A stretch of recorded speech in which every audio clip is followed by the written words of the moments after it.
O livro proibido.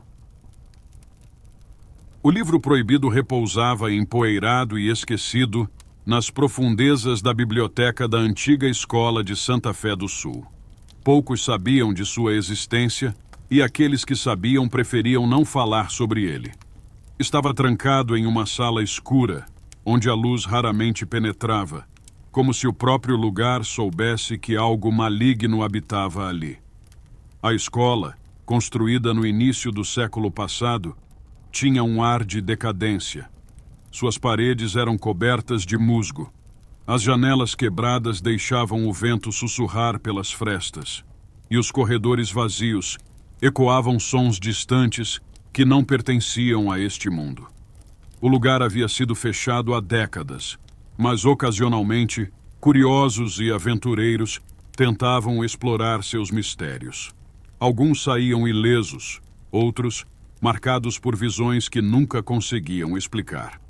Naquela noite, um grupo de estudantes da cidade decidiu quebrar o cadeado da velha porta e adentrar a biblioteca em busca do famoso livro proibido. As lendas diziam que ele continha segredos de magia negra, capaz de controlar forças sombrias e destruir o que estivesse à sua volta. Mas para eles, não passava de uma história exagerada para assustar os desavisados. No fundo da biblioteca, onde o ar era mais denso e frio, uma estante caída revelou o que procuravam. Um livro de capa de couro, gravado com símbolos que pareciam pulsar, mesmo na escuridão. Um dos estudantes, sem hesitar, pegou o livro. Ao abrir suas páginas, o ambiente ao redor pareceu mudar. O ar ficou pesado, como se uma pressão invisível estivesse se acumulando. Os símbolos nas páginas começaram a brilhar com uma luz fraca, e os olhos do estudante que lia pareceram se perder em meio àquelas palavras antigas, escritas em uma língua que ele não compreendia, mas que, de alguma forma, o envolvia.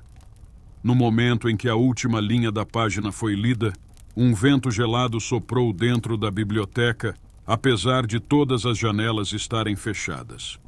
As velhas portas rangeram e as sombras nas paredes começaram a se mover. Era como se a escola estivesse despertando de um sono longo e maligno.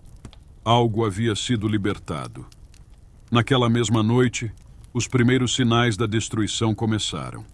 Nas casas ao redor da escola, as luzes piscavam. Objetos caíam das prateleiras e ruídos inexplicáveis ecoavam pelas ruas. Os moradores começaram a sentir um desconforto crescente, como se estivessem sendo observados por algo invisível, mas perigoso. Os cães latiam sem parar, olhando para o vazio, e as crianças choravam sem motivo aparente.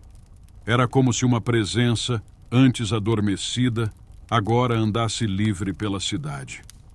No dia seguinte, uma árvore enorme no centro da praça foi encontrada completamente murcha, suas folhas pretas e quebradiças.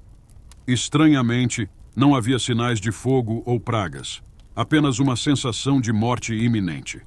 Logo, outras plantas e animais começaram a adoecer. Em pouco tempo, a vegetação ao redor da escola estava morta, e as pessoas começaram a adoecer também. Os estudantes, conscientes de que haviam despertado algo maligno, tentaram desfazer o que haviam feito. Mas o livro, agora em suas mãos, tinha mudado. As páginas que antes reluziam com uma luz fraca estavam enegrecidas, e os símbolos pareciam se mover, escapando do papel. Cada vez que tentavam lê-lo novamente, os efeitos sobrenaturais se intensificavam. Luzes se apagavam, as paredes da escola pareciam gemer e sombras sem dono caminhavam pelo chão. A cidade entrou em colapso. Santa Fé do Sul foi tomada por uma escuridão que não vinha apenas da falta de eletricidade, mas de uma maldição antiga. As casas foram abandonadas, e os poucos que tentaram resistir desapareceram, sem deixar vestígios. O que restou foram ruínas encharcadas de medo e desespero. No fim, o livro foi deixado aberto no centro da escola como uma oferenda para as forças incontroláveis que haviam sido despertadas. O tempo passou, e Santa Fé do Sul tornou-se uma cidade fantasma, assombrada pelas consequências de uma curiosidade fatal. O livro, ainda lá, aguardava silencioso, esperando a próxima alma corajosa ou tola o suficiente para abrir suas páginas novamente.